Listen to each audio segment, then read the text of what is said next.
দর্শক এইমাত্র ভাইরাল হয়ে গেছে গোপন ভিডিও, একটা চিঠির মধ্য দিয়ে একের পর এক বেড়ে আসছে চাঞ্চল্যকর তথ্য। শাশুড়ি যে এত দরজাল আমাদের জানা ছিল না। বাচ্চা কাচ্চা নেওয়ার ব্যাপারে কথা হয়েছে, তখন তো আমি তো আমার মার জন্য নিতে পারতেছি না। আমার মা চাই যে আমি আমার বউরে ডিভোর্স দিয়ে দিই।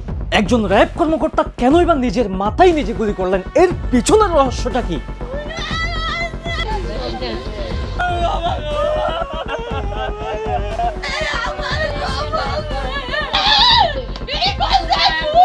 আমারে ধরে আদিলিনিয়া লইয়ে বাইরিলিনিয়া বাপ্পারালিনিয়া এক হলিনিয়া।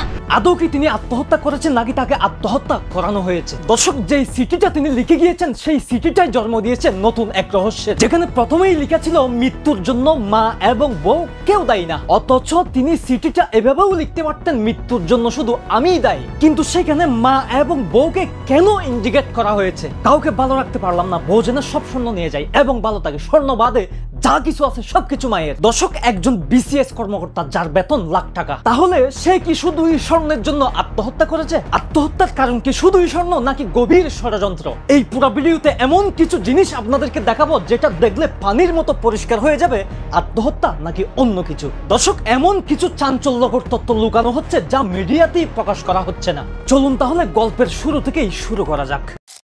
দর্শক, পলাশের স্ত্রী সুস্মিতা সাহার বাবা দাবি করছেন তার মেয়েকে নির্যাতন করতেন শাশুড়ি। শাশুড়ি যে এত দরজাল আমাদের জানা ছিল না।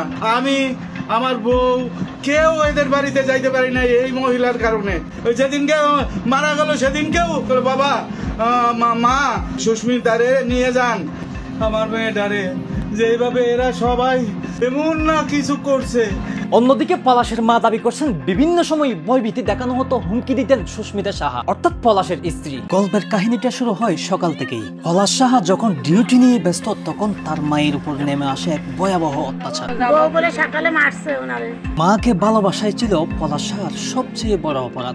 ড্রাইভারের রাগ হইলে ছাদে চলে যায়, লাভ দেবে ঝাঁপ দেবে, এই কামড় দেয়। তদন্তে উঠে আসে আরো এক ভয়ানক চিত্র।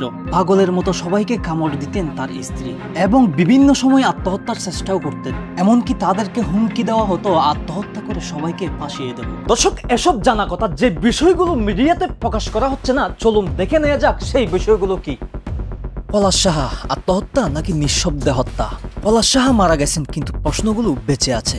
এই মৃত্যু নিছক এক আত্মহত্যা নাকি একটি অদৃশ্য যুদ্ধের পরিণতি? পরিবার, সমাজ সবাই যেখানে এক একজন করে দায়ী।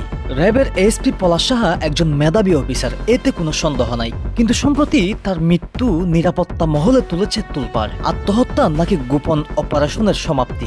এই প্রশ্ন এখন গোটা জাতির সামনে। গণমাধ্যমে বলা হচ্ছে ভারতের গোয়েন্দা সংস্থা র এর সঙ্গে সম্পর্ক থাকার সন্দেহে চলছিল তার বিরুদ্ধে বিভাগীয় তদন্ত। ইমেইল, ক্লাউড, এনক্রিপ্টেড অ্যাপ সব ছিল নজরদারিতে। কিছু স্পর্শকাতর তথ্য ভারতে পাচার হওয়ারও। দর্শক, পলাশ সাহা চিঠি লিখে যান কেউ দায়ী না, কিন্তু আমরা কি সত্যি বিশ্বাস করি কেউ দায়ী না? একজন মানুষ আত্মহত্যা করে না, তাকে আত্মহত্যা করানো হয়। অবহেলায়, নিঃসঙ্গতায়, সমাজের চাপ আর বুবা কান্নায়। চাইলে তিনি ডিভোর্স দিতে পারতেন, মা বউয়ের দ্বন্দ্ব হলে বিকল্প বেছে নিতে পারতেন, ছুটি নিতে পারতেন, কাউন্সেলিং নিতে পারতেন। তবুও কেন এমন ভয়ানক সিদ্ধান্ত? আপনি যদি পলাশ সাহার জায়গায় থাকতেন আপনি কি করতেন? এই মৃত্যু কি নিছক ব্যক্তিগত ছিল নাকি জাতীয় নিরাপত্তার ছায়ায় ঢাকা এক গভীর ষড়যন্ত্র? প্রশ্ন করুন সিস্টেমকে, পরিবারকে, নিজেকে। কারণ কেউ নিঃসঙ্গ হয়ে মরে গেলে আমরা সবাই এক একটু করে হলেও তার খুনি। 2023 সালে ভারতের সফর শেষে তার শিলং যাওয়াকে নিয়েও তৈরি হয়েছে প্রশ্ন। তবে এটিও উল্লেখ করা দরকার, একজন ব্যক্তির ভ্রমণ মানেই অপরাধ নয়। অভিযোগ ও বাস্তবতার মাঝে রয়েছে বিশাল ফারাক, যা নির্ধারিত হয় কেবল তদন্তেই। দর্শক, আমি কোনো সিদ্ধান্ত দিচ্ছি না, তবে আমরা বিশ্বাস করি প্রশ্ন করা জরুরি। একজন মানুষ আত্মহত্যা করলে শুধু তিনি হারিয়ে যান না, তার সাথে চলে যায় বহু অজানা গল্প। প্রিয় দর্শক, এই ভিডিও কোনো রায় নয়, এটি শুধুই একটি অনুসন্ধান, যাতে হয়তো কিছু প্রশ্ন বেঁচে থাকে ভবিষ্যতের জন্য। তদন্ত চলমান, আমরা অপেক্ষায় আছি সত্য উদ্ঘাটনের।